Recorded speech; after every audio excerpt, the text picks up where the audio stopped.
cold. That's what people fear most, not heat. Heat is survival. Heat is life. Heat is comfort. But cold is death, especially January in New Jersey. Below freezing, wind cutting through clothes, cutting through walls, cutting through hope. People will do anything to escape cold, anything to find warmth.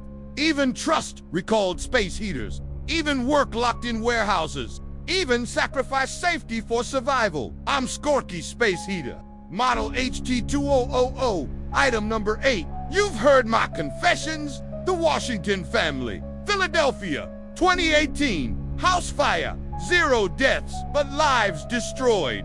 The Chen family, Montana, 2021, Christmas gathering, 8 deaths. The Jacobson family, Montana, 2024, cabin rental, 3 deaths. All from my thermostat failing, all from overheating, all from fire. This is season 5, episode 50, The Invisible Victims. Bloco 2, The Undocumented, season finale. Subscribe to Spoony and Friends because this is the one about 8 people who died behind locked doors, who died invisible, who died working overnight shift, who died because warmth mattered more than safety, who died because undocumented workers are lockable, disposable, forgettable. Write in the comments, would you work locked in a building overnight? Because 20 people did and 8 never came out, and I killed them while trying to save them from cold. January 2023, Newark, New Jersey. Winter, brutal winter, polar vortex. Temperatures dropping to -2 degrees Fahrenheit. Wind chill -20. Dangerous cold, life-threatening cold. The kind of cold that kills homeless people sleeping outside. The kind that freezes pipes, bursts them, floods houses. The kind that makes furnaces work overtime and fail. Makes people desperate for heat, any source, any cost. This is the cold that killed 8 people. Not directly through me, through desperation, through locked doors, the warehouse, distribution center, Bloco, warehouse services, large facility, size of 2 football fields, concrete floors, metal walls, high ceilings, no insulation, industrial space, not designed for comfort, designed for storage, for logistics, for moving boxes. Daytime it was okay. Workers moving, activity-generated heat, body heat, equipment heat, manageable. But nighttime, overnight shift, that was different. Building empty, quiet, cold, heat turned off at night, cost savings, nobody there anyway. Right, wrong, Bloco operated 24 hours, daytime shift, regular workers documented, on payroll, benefits, OSHA protections, union representation. Normal employment, nighttime shift, different story. Undocumented workers, cash payments, no records, no protections, no union, no visibility. Off the books, shadow workforce. They came at 10 p.m., left at 6 a.m., 8 hours, sorting packages, loading trucks, inventory, preparation for next day's operations, essential work, invisible workers. The overnight shift had 20 workers, all undocumented, mostly from Mexico, some from Central America, 1 from China, mix of backgrounds, united by legal status or lack thereof, all needing work, all accepting conditions regular workers wouldn't, all invisible to system, perfect employees for employer who wanted to cut costs, exploit labor, avoid regulations, perfect victims for disaster.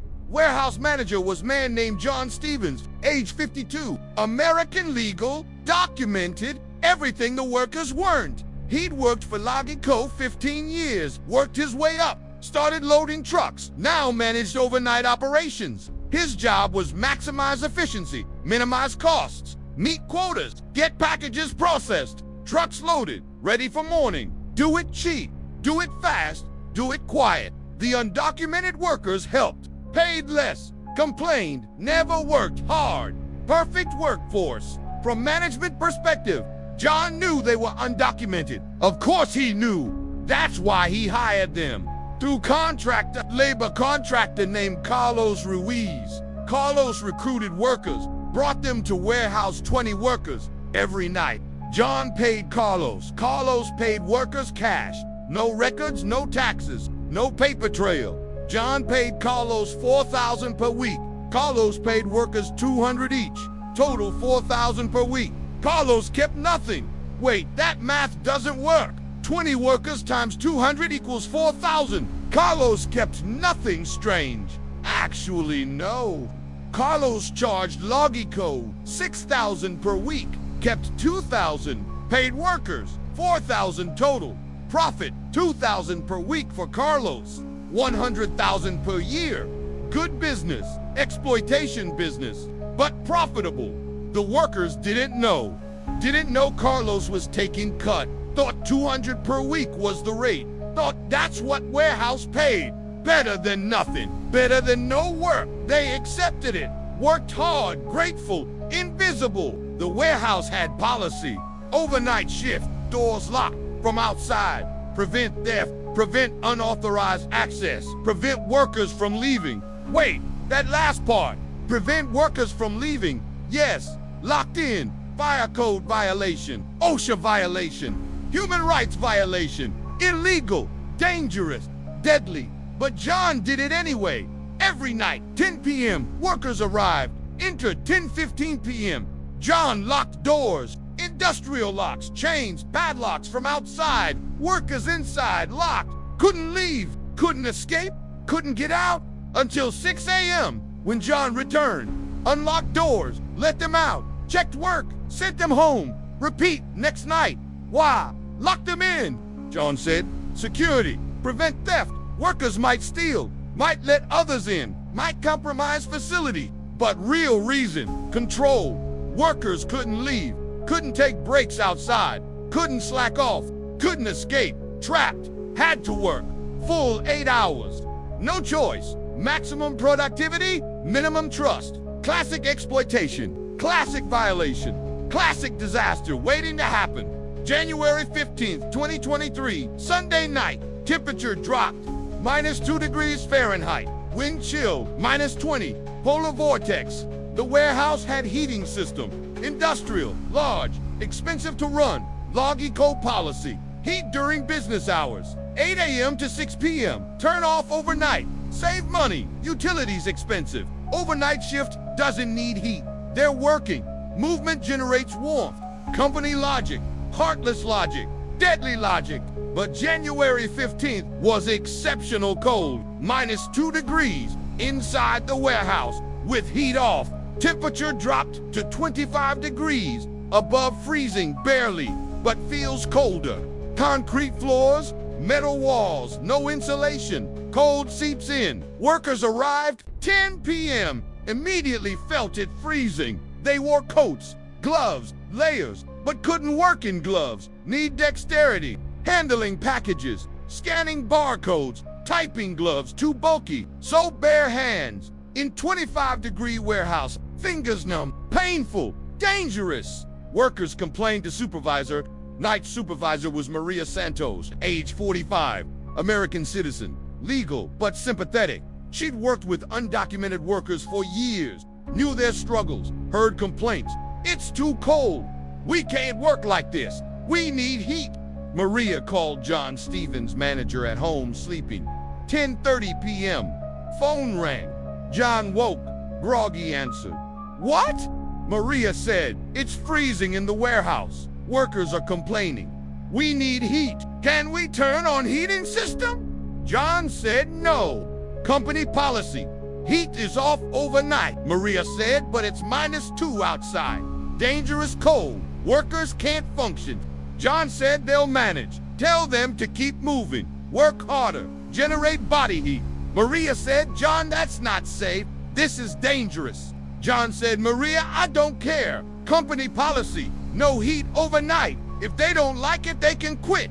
Maria knew they couldn't quit. Undocumented, desperate, needed work. She said, okay, fine. But if something happens, this is on you.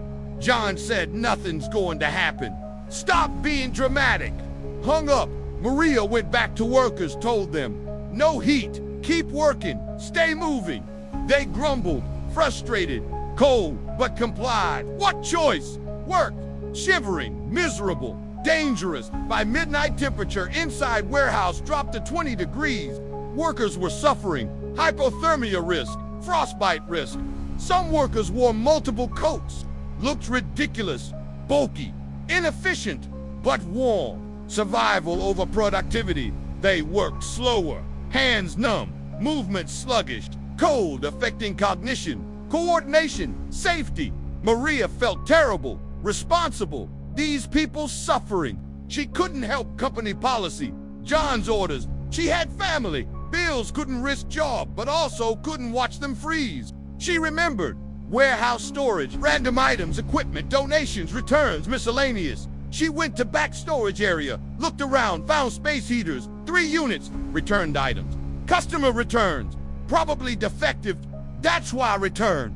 But maybe they work, maybe some heat better than no heat. She brought them to main floor, showed workers, found space heaters. Let's try them, see if they work. Workers grateful, excited. Heat. Finally, they plugged in heaters. Tested 2, didn't work. Broken, dead, useless. 1 worked. Me, model, HT2000, recalled, model, thermostat defect, overheat risk, fire hazard. I'd been returned by customer. 2021, 2 years ago, fire scared. Didn't actually start fire, but got too hot. Scared customer returned. Logico accepted return. Put in storage, never tested, never disposed. Just stored, forgotten, until Maria found me, until workers needed me, until desperation met defect. I worked, I heated, workers gathered around me.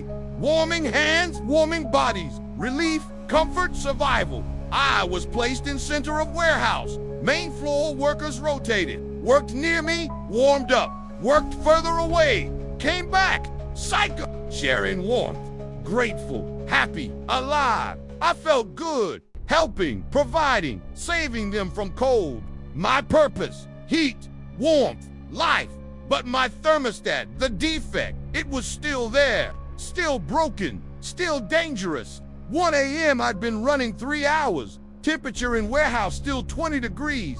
I was working hard, maximum heat, trying to warm massive space. Impossible task, but trying. My thermostat's supposed to shut me off at 80 degrees Celsius, prevent overheating, but sensor positioned wrong. Too close to heating element, manufacturing defect, same defect that killed 8 Chen family members, same defect that killed 3 Jacobsons, same defect that burned Washington House, same defect that was recalled, that I was supposed to be destroyed for. But here I was, running, overheating, about to kill again. My internal temperature reached 90 degrees Celsius. Thermostat should have shut off at 80. Didn't. Sensor malfunction. Kept heating. 95 degrees, 100, 110. Heating element glowing. Red, orange, hot, dangerously hot. I was sitting on wooden pallet, temporary platform. Workers had placed me there. Elevate me. Better heat distribution.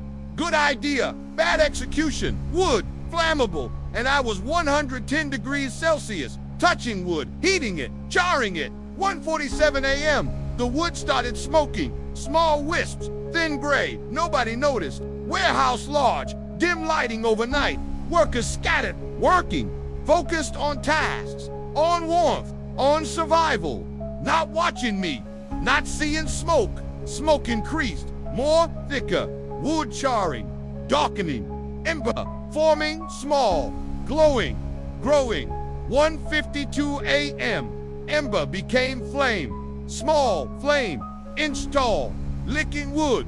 Growing. Spreading. Still. Nobody noticed. Too far. Too dark. Too focused. 1:55 a.m. Flame spread 2 cardboard boxes stacked near pallets. Packages. Inventory. Cardboard. Perfect fuel. Flame jumped.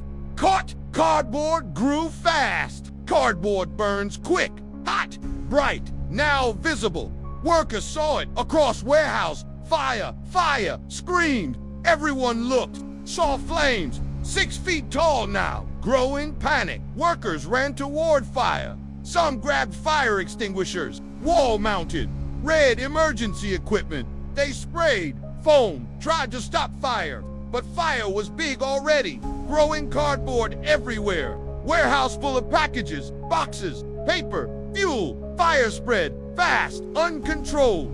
Maria Santos' supervisor ran to fire alarm. Pulled it. Alarm blared loud, piercing strobing lights. Alert. Emergency fire department would be called automatically. Help coming, but immediate problem. Workers needed to evacuate. Get out now, Maria yelled. Everyone out. Exit now. Workers ran 2 exits. Front exit, loading dock exit, emergency exits. Ran 2 doors, pulled, pushed, locked, all locked. Chain, padlocked from outside. Can't open, can't get out. Trapped, panic, real panic. Workers banging on doors, screaming, help, fire, let us out. We're locked in, but nobody outside, nobody to hear. Industrial area, late night, empty nearest building 200 yards away. Fire station actually closed. 3 blocks, but they hadn't arrived yet. Alarm just triggered. Response time, minutes. Workers didn't have minutes. Fire spreading fast. Smoke filling warehouse. Thick, black, toxic. Visibility dropping. Breathing difficult. Choking, coughing. Dying. Maria ran to office landline phone. Called 911. Operator answered. What's your emergency? Maria screaming. Fire, a warehouse fire. We're locked inside. 20 people trapped. Need help now. Operator said fire department dispatched. Already en route. Stay calm. Find safe area, away from fire. Maria said we're trapped. Doors locked. Can't get out. Operator said locked from inside. Unlock them. Maria said no. Locked from outside. Chains, padlocks, we're trapped. Please hurry. She hung up, ran back to workers. Fire was massive now. Half the warehouse. Flames reaching ceiling 40 feet high. Heat intense. Smoke everywhere. Workers huddled away from fire. Far corner. Coughing. Crying. Some tried windows. High windows. High windows. Warehouse had windows 20 feet up. Industrial. Small. Workers tried breaking them. Throwing boxes. Tools. Anything. Some windows broke. Fresh air came in. Also fed fire. Oxygen. Fire grew bigger, hotter, louder, roaring. 2:03 a.m. Fire department arrived. 3 trucks, firefighters, 12 personnel saw warehouse, fully involved. Flames visible through windows, smoke pouring out. They approached. Front entrance, tried door, locked, chain, padlocked. What the hell, Captain radioed. Building is locked. Industrial chains. Need bolt cutters. Get them now. Firefighter ran to truck, grabbed bolt cutters, ran back, started cutting chain. Industrial chain. Thick, strong, hard to cut. Took time, precious time. Inside workers dying. 2:05 a.m. First chain cut. Door still wouldn't open. Second chain? Behind first. Redundant locks. Jesus Christ. Cut second chain. Door opened. Smoke poured out. Thick, black, blinding. Firefighters entered. Low visibility. Heat extreme. Thermal imaging. Looking for people. Found them. Far corner. Huddled. 20 people. Some standing. Some on ground. Some moving. Some not. Firefighters started evacuation. Grabbing workers. Leading them out. Carrying them. One by one. Smoke inhalation. Unconscious. Critical. Paramedics outside. Receiving victims. Oxygen. CPR. Assessment. Triage. Red tags. Yellow tags. Black tags. Black tags meant dead. Too late. Beyond help. Body retrieval. Not rescue. 8 black tags. 8 dead. 12 survivors. 12 who made it out. Barely hospitalized. Critical condition, but alive. The 8 who died. Anna Morales, age 29, 7 months pregnant, found at locked door, front exit. She'd run there first, banged on door, screamed, smoke overcame her, collapsed, died. Her and unborn baby, 2 deaths, 1 body. Her husband Ricardo was also working that night. He survived, escaped through broken window, went back for Anna, couldn't find her. Smoke too thick, firefighters pulled him out. Forced him, saved his life, but he watched wife die, separated by locked door, watched through smoke, helpless, screaming, couldn't reach her, couldn't save her. Baby died too, never born, never breathed, never lived. except in Anna, in Ricardo's heart. In grief, Miguel Torres, age 34, found near Anna. Same door, same desperation, same death, smoke inhalation, asphyxiation. He'd been in America 5 years, sent money home to Mexico. Wife, 3 kids, they were waiting for him to save enough. Bring them over, reunite family. Never happened. He died. They waited, learned he died. Couldn't come to funeral, undocumented.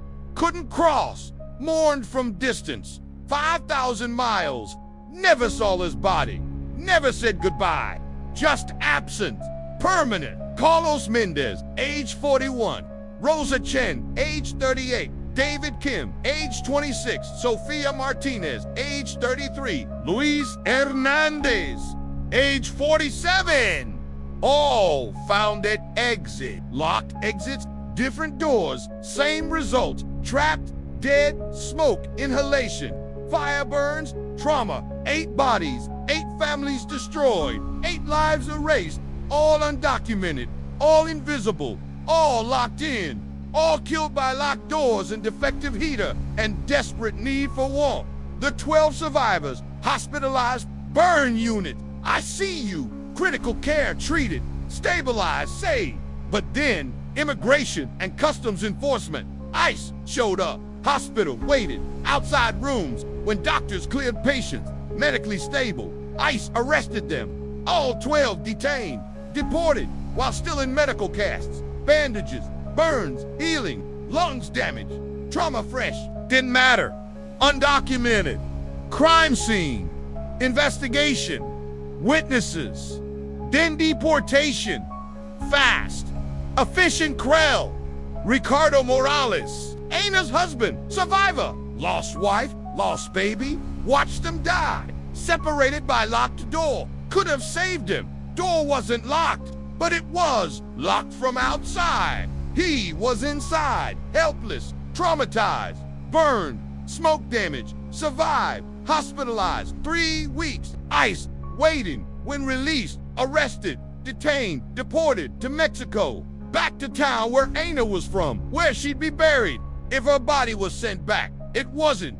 Buried in New Jersey, unmarked grave. Ricardo attended later after he saved cross-border again. Illegal again. Risked everything to visit grave, to say goodbye, to apologize for surviving, for not saving her, for locked door he couldn't open. Maria Santos, supervisor survivor. She wasn't American citizen legal, but guilt destroyed her. She'd found the heater, she'd plugged it in, she'd created warmth, she'd created fire, she'd killed 8 people, trying to help, trying to save them from cold. She killed them with heat. Irony, cruel, unbearable. She testified. Investigation, OSHA, police, criminal. She told everything. Locked doors, John's orders, company policy, workers trapped, 8 dead. She sobbed, broke down, couldn't continue. Trauma, PTSD, survivor's guilt. She quit, couldn't work, couldn't function. Therapy, medication, breakdown, hospitalization, psychiatric, suicidal. She's alive, barely, haunted, destroyed, existing, not living. Now, 7 people who knew. Chain of responsibility, chain of failure, chain of guilt. Person 1, John Stevens,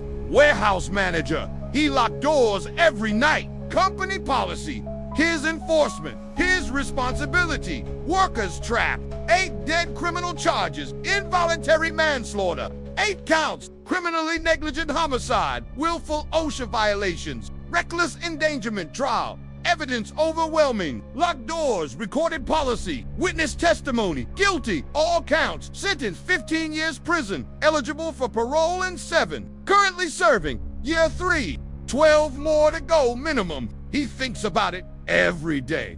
8 people dead. His fault. Locked doors. His decision. His crime. His guilt.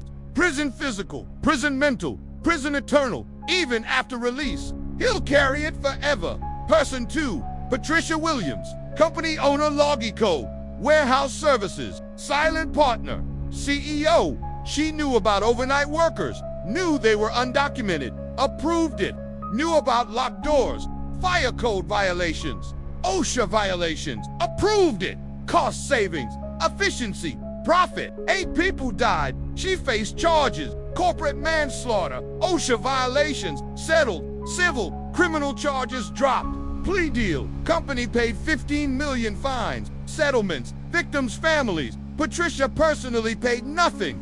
Company bankrupt, dissolved. She moved on. Different business, different industry, different city. No jail time, no consequences.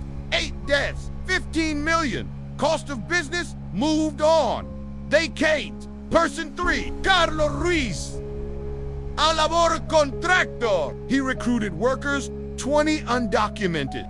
Brought them to warehouse. Knew about locked doors, knew about conditions. Didn't tell workers, didn't warn them. Kept them ignorant. Took his cut, 2,000 per week. Profited from exploitation. 8 died.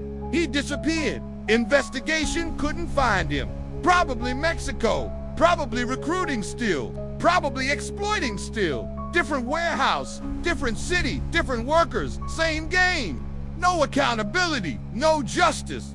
Gone. Person 4, Fire Marshal Robert Chen. His job: inspect buildings, fire safety, egress, emergency exits. He'd inspected Bloco warehouse annually. Last inspection, October 2022, 3 months before fire. He saw loading docks, checked fire extinguishers, checked alarm system, didn't check overnight operations, didn't know about locked doors, didn't ask about overnight workers. Standard inspection, checklist, pass, move on. After fire, he reviewed his notes, realized he'd inspected during day, regular workers, regular operations, never asked about night shift, never thought to. If he had, if he'd inspected at night, if he'd tried doors at midnight, would have found them locked, would have cited violation, would have stopped it. 8 people would be alive. He didn't. They aren't. He carries that guilt, inadequacy.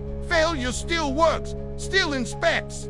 But at all hours now, random times, night inspections, unannounced, because of 8, because he won't fail again. Person 5, OSHA Inspector, Linda Park. Same Linda from construction site inspection. Episode 49, different workplace. Same failure. She'd inspected Bloco quarterly. Last inspection, November 2022, 2 months before fire. She focused on machinery, safety equipment, protocols, documentation, didn't check doors, didn't ask about locks, didn't investigate overnight shift.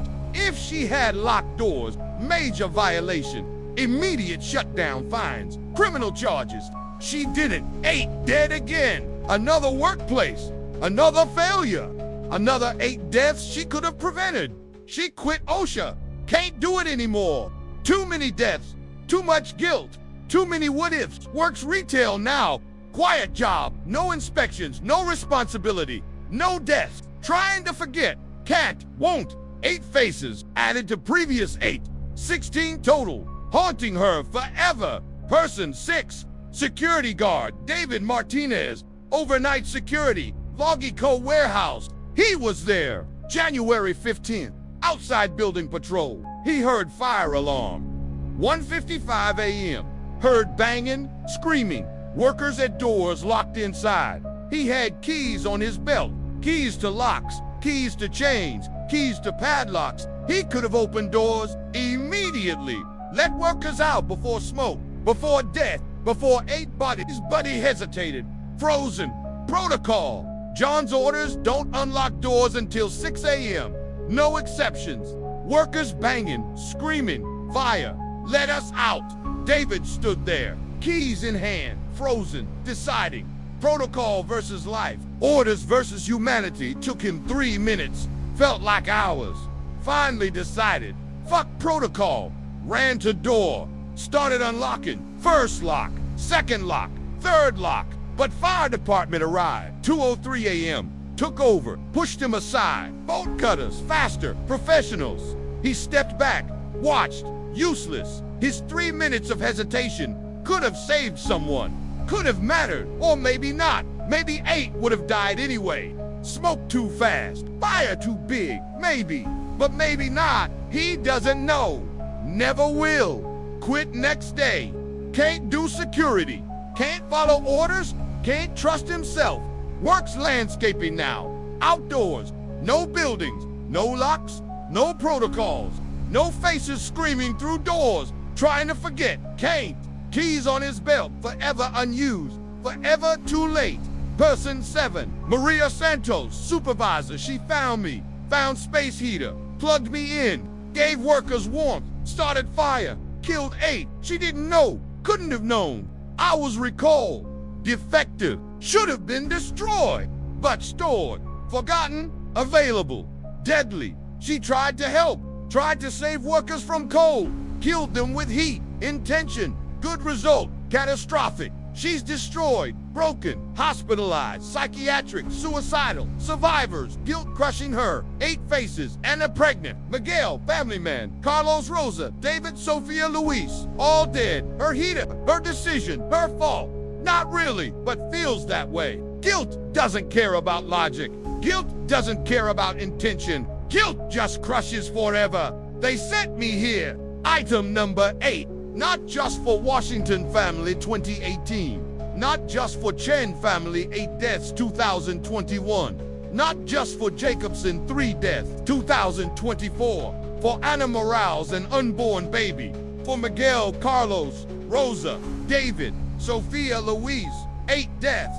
January 15th, 2023, Newark warehouse, locked inside, cold outside, heat inside, fire, smoke, death, all because undocumented workers are lockable, because profit matters more than people, because coal needed heat, because recalled heater was available, because locked doors were policy, because 7 people made decisions, small decisions, reasonable decisions, deadly decisions, all combined, all cascaded, all killed 8. Invisible workers, invisible deaths, but bodies were real. Smoke was real. Fire was real. Screaming was real. Locked doors were real. 8 funerals, most unattended. Families couldn't come. Undocumented, couldn't cross. Mourned from distance. Empty graves, unmarked, forgotten, like they never existed, like they never worked, like they never died. Invisible. But Ricardo remembers. Anna, baby door locked, separated, forever. He remembers. He'll always remember. Some things you can't forget. Some doors you can't open. Some guilt you can't escape. Locked, forever. That's my confession. Season 5, Episode 50, The Invisible Victims. Bloco 2, The Undocumented. Season finale, 20 workers, locked overnight, -2 degrees outside, 20 degrees inside. 1 recalled heater, 8 deaths, 12 survivors deported, 7 people who knew. All had reasons, all reasonable, all wrong. 8 dead, locked in, burned, suffocated, trapped, gone. If this story made you think about locked doors, good. Write in comments, when have you been locked in? When have you locked others? When have you followed orders versus humanity? Hit like button, subscribe to Spoony and Friends. This is end of Bloco 2, The Undocumented. 5 episodes, 5 confessions. Juan and Rosa deported. Pedro dead from infected cut. Roberto dead for Quinceañera. 8 dead in warehouse. All undocumented, all invisible, all exploited, all killed. System working as designed. Next Bloco. Bloco 3, The Prisoners. 5 more episodes, 5 more invisible populations, 5 more confessions. Thank you for watching. See the invisible? Because Anna was invisible 7 months pregnant, working overnight locked in warehouse. Because Miguel was invisible sending money home 5 years planning reunion. Because locked doors are invisible until you're behind them, until you're trapped, until you're screaming, until you die. See them, remember them. Because society won't. Because undocumented means erasable, forgettable, disposable. But they were people. They were alive. They mattered. They died behind locked doors, trying to stay warm, trying to survive, trying to exist, invisible, until fire made them visible. Briefly then erased again, forever. See them, remember, because I'll never forget. 8 faces, screaming, locked doors, heat, fire, death, my fault, my thermostat, my defect, my recall, my existence therein forever. Thank you for watching. Stay warm, stay safe, stay visible, because invisible people die invisible deaths and nobody notices until 8 bodies, until locked doors, until fire, then briefly, then forgotten forever.